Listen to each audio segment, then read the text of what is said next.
What's up, guys? We're back here in Royal Revolt 2, and it is a birthday celebration, so we are showing off some hero gear. This is the stats here. We're not going to go into depth on what these things are. As you can see, a lot of the perks there, you'll know what they are. We are King Jason W, level 91 currently, and now we are just going to go raid for some money, see how big. Wow, first one here, 509,000.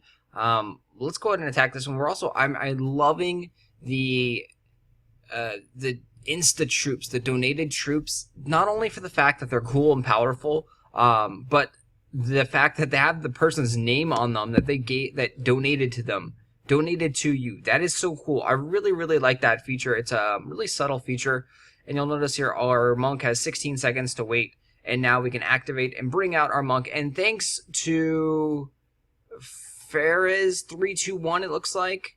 Sorry if I mispronounced that name or didn't say the name right. That looks to be who that is, bringing us a great monk there. So it's really cool seeing you get a shout out to your friends. You'd be like, cool, my buddy sent me some troops there. I love that stuff. That is one of the coolest features that I've seen here in this new update of 2.2.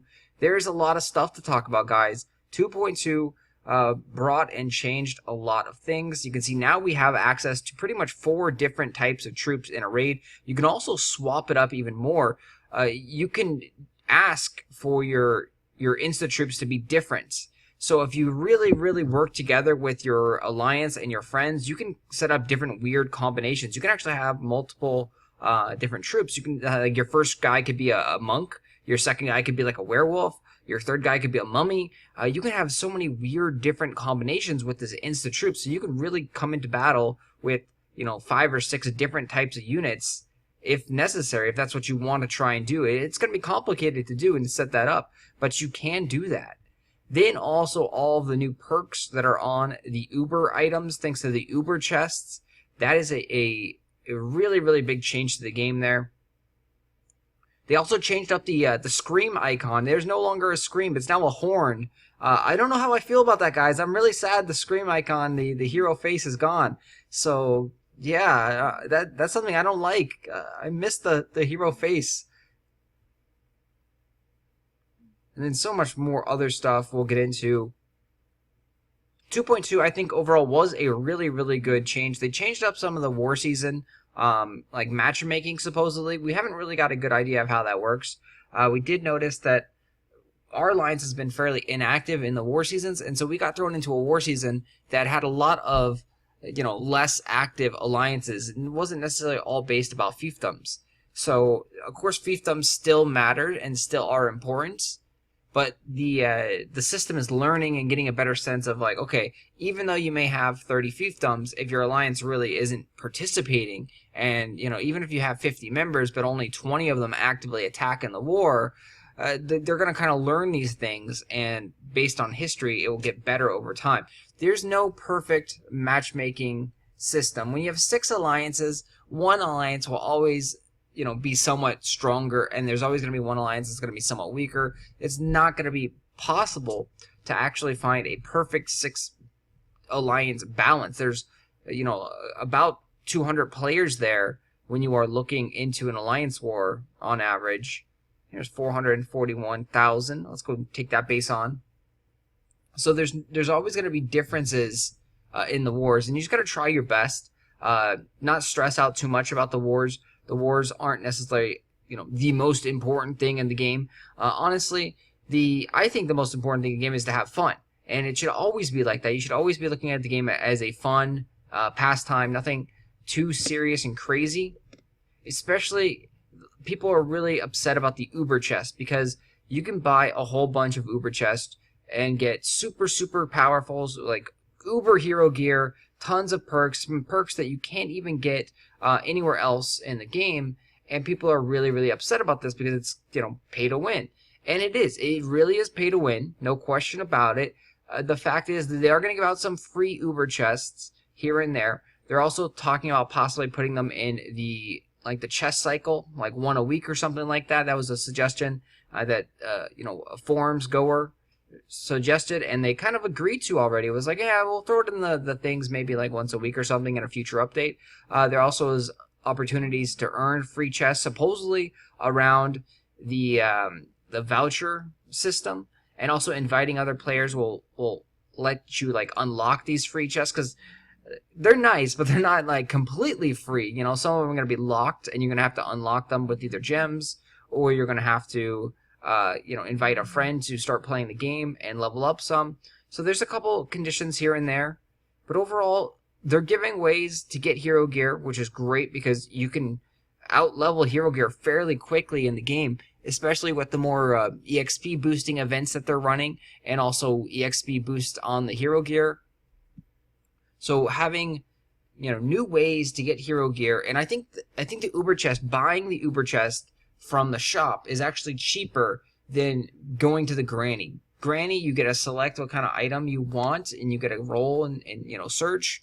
But buying the gear in a chest, you're gonna get like 4 or 5 decent hero gear. You're gonna get a couple legendary, an Uber guaranteed. Generally 4 or 5 of those gears is going to be pretty good stuff. And if you don't want that stuff at all, you can always melt it down for pearls, or you could even just sell it for gold. So you're going to get a good value out of there. It's 600 pearl or 600 gems for one Uber chest, and then the ones that they appear to give you out for free that are locked and require opening cost 300 gems. So if you just wait around for those and use your gems on those, I don't think that's a bad idea at all. I think 300 gems for an Uber chest is pretty reasonable. Sure, you're not going to have an unlimited amount of those guys, but you can earn gems, of course, through standard methods of winning those tournaments, also unlocking achievements, the one-time things, and then there's some one-time things in the dungeons, and then also your defense can earn you gems as well. So there's a decent amount of ways to earn gems.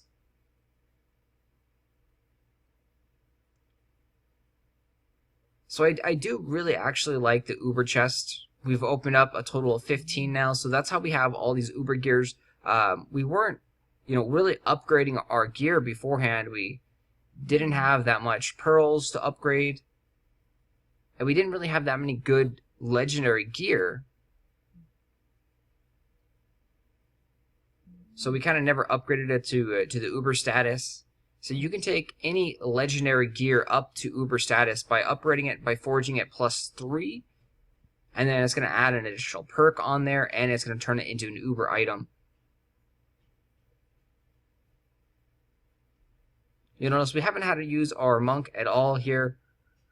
In a sense, it's kind of like, should you use it and risk wasting the monk because the insta troops, they go away after you use them? Oh, wow.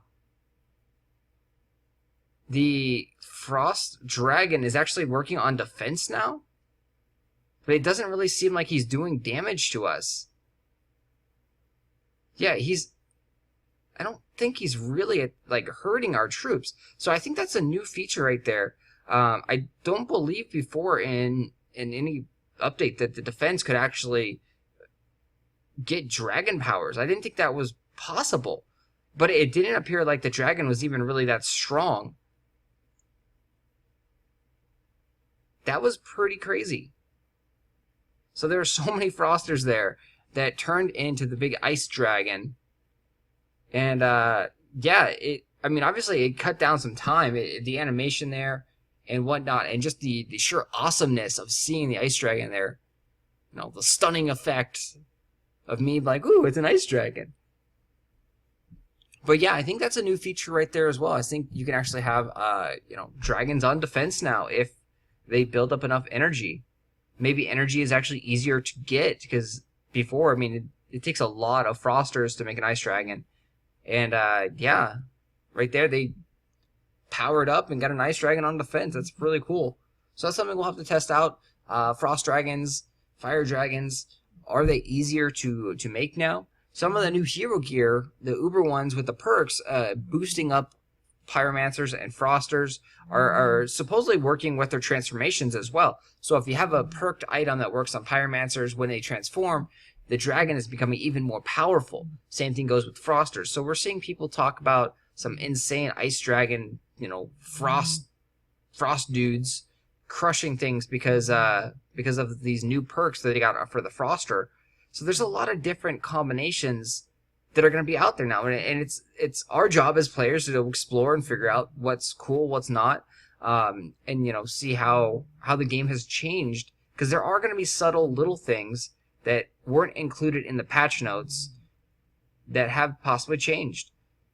So a lot of people are on defense using very, very high amounts of cannons. Elite boosted cannons on defense are very, very powerful.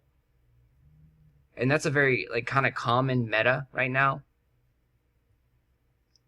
They do so much damage. So having a good armor that has some blunt resistant on there would be good. I'm not even sure. Is there blunt resistance? There's ice. I don't think there is blunt resistant. I can't recall. So let me know if there's blunt resistant. I want to say no, there isn't actually. I think that's something that we need to add. I know there's ice, there's fire, poison, there's normal. I don't think there's actually blunt yet, which I'm surprised they haven't added that yet. That's been a while. So let's pop out a monk here. We're in a little bit of a pickle. Here we go. Phrase 3, 2, 1. Once again, popped out that monk for us. Thank you, buddy.